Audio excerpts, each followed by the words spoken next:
এবার আমরা আলোচনা করব সামান্তরিকের লব্ধি নিয়ে। তো আমরা যদি বলি যে সামান্তরিক এর লব্ধি এটা মূলত কি, তাহলে এই লব্ধিটা বোঝার আগে আমাদের যেটা বুঝতে হবে যে একটা বিন্দুতে যদি দুইটা বল ক্রিয়া করে, তাহলে আমরা ধরলাম যে একটা বল পি এবং আরেকটা বল কি কিউ। তাহলে এই যে বল দুইটা ক্রিয়া করতেছে, এই দুইটা বলের মধ্যবর্তী কোণ যদি হয় আলফা, তাহলে তাদের লব্ধি অবশ্যই কি করবে, এই যে দুইটা বাহু আছে তাদেরকে সমান এবং সমান্তরাল ধরে আমরা যদি একটা কি আঁকি, আমরা যদি হলে যে একটা সামান্তরিক আঁকি, তাহলে ওই সামান্তরিকের কর্ণ বরাবর তাদের লব্ধি ক্রিয়া করে।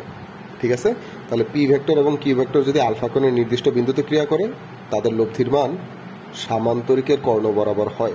তাহলে এই যে সামান্তরিকের কর্ণ বরাবর হচ্ছে লব্ধি, লব্ধিটা এখানে পি এর সাথে একটা কোণ উৎপন্ন করে যেটাকে আমরা বলতে পারি থিটা, এবং কিউ এর সাথে যে কোণ উৎপন্ন করে তাকে আমরা বলতে পারি ফাই।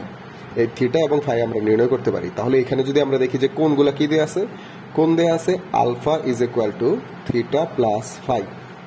এই যে এটা হলো যে আমাদের কোণ দেয়া আছে। ঠিক আছে? তারপর এখান থেকে আমরা কি বের করতে পারি, আমরা এখান থেকে লব্ধি বের করতে পারি আর।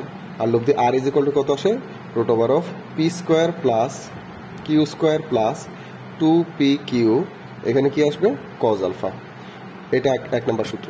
2 নম্বরে যদি আমরা বলি এখান থেকে আমরা কি বের করতে পারি, যে লব্ধির দিক নির্ণয় করতে পারি। আর দিকের সূত্র কি আসবে, tan theta is equal two যার সাথে কোণ উৎপন্ন করে সে নিচে হবে। তাহলে থিটা কার সাথে উৎপন্ন করছে, পি এর সাথে, তাহলে পি হবে নিচে, ওপরে হবে কি Q sine alpha divided by কত কিউ কস আলফা। তৃতীয়ত আমরা বলতে পারি এখান থেকে আমরা কি নির্ণয় করতে পারি, লব্ধির দিকের পরে আমরা লব্ধির সর্বোচ্চ মান এবং সর্বনিম্ন মান বের করতে পারি, যেটা আমরা এর পরের ভিডিওতে আলোচনা করব।